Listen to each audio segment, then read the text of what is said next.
तर जय श्रीराम मित्रांनो, सकाळ सकाळी निघलो मस्तपैकी तयारी करून कॉलेजसाठी. बड्यापैकी बसमध्ये बसलो, बसमध्ये उतरून पण गेलो. बड्यापैकी कॉलेजमध्ये एंट्री घेतलं. कॉलेजमध्ये थोडीशी वेळ पोट्यापाशी राहिलो. तर आम्ही क्लासमध्ये. तर इकडे आमचं फोटोशूट चालू होतं.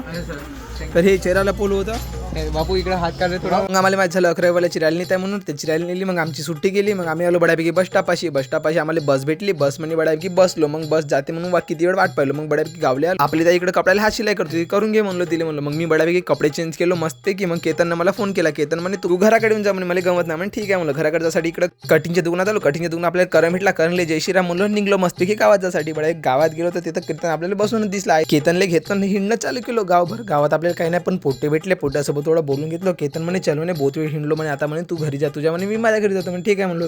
केतनच्या रस्त्याने मी माझ्या रस्त्याने घराकडे चाललो आलो बड्यापैकी. घरी आलं तर आपली ताई कपडे शिवत होती. कपडे शिवत राहिले दिवसभर. म्हणलं मी आता घरी आलं तर जांभू होते म्हणून जांभाला कापलं. त्याच्यात तिखट मीठ टाकलो मस्तपैकी. खाल्लो न गेलो वावरामध्ये. कारण की वावरामध्ये बोलावलं तर मला आई मला फोन आला की आई म्हणे वावरात येऊन जा म्हणे. वावरात म्हणे. ठीक आहे म्हणतो. आता याच लागते म्हणलं थोडं. म्हणलं पराठी म्हणे मला माझी आई दिसली. आईला इकडे येऊन जावं म्हणलो. मग आई आली मस्तपैकी शेंगा खात कारण की आता तुरीच्या शेंगा आहे ना म्हणून. आता आईला घेतलो.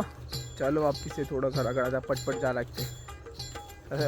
रस्त्याने लागलो सुद्धा तिकडून बाबाला ना आईला पाठवून दिलं घरी. मी म्हणलो मी येतो चालच म्हणलो, माझी काळजी नका घ्या म्हणलो. तर आपण भेटूया नेक्स्ट ब्लॉग मध्ये.